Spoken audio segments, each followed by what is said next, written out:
ভারতের মেরঠের বাহসুমা থানা এলাকার আকবরপুর সাদাত গ্রামে সাপের কামড়ে মৃত্যু হল অমিত ওরফে মিকির। বছর 25-এর অমিতকে দুবার নয় 10বার সাপে কামড়েছে। তার শরীরের 10 স্থানে সাপের কামড়ের চিহ্ন পাওয়া গিয়েছে। শুধু তাই নয়, সারারাত অমিতকে কামড়ানোর পরও সাপটি তার কাছ থেকে দূরে সরে যায়নি, বরং লাশের নিচে বসেছিল।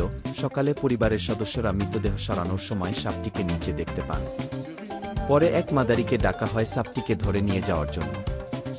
এরপর পরিবারের সদস্যরা অমিতকে চিকিৎসকের কাছে নিয়ে গেলেও ততক্ষণে অমিত মারা গিয়েছেন। অমিত ওরফে মিকি বসুমার বাসিন্দা।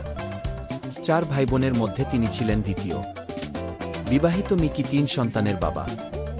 পরিবারের সদস্যরা কান্নাকাটি করছেন, অবস্থা খারাপ। গ্রামবাসীরা জানিয়েছেন অমিত শ্রমিকের কাজ করতেন। প্রতিদিনের মতো শনিবারও তিনি শ্রমিকের কাজ করে রাত 10টা নাগাদ বাড়ি ফেরেন। বাসায় ফিরে খাবার খেয়ে ঘুমিয়েও পড়েন। এরপর ভোর 5:30 নাগাদ পরিবারের সদস্যরা তাকে ডাকলে সাড়া পাননি। পরিবারের সদস্যদের দাবি, মিকির দেহ একটু নাড়াচাড়া করতেই তার দেহের নিচ থেকে একটি সাপ বেরিয়ে আসে।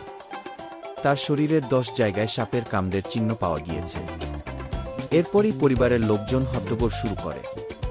ঘটনাস্থলে ছুটে আসেন প্রতিবেশীরা। মোহাম্মদপুর সিকেদা থেকে এক সাপুরেকে ডাকা হয়।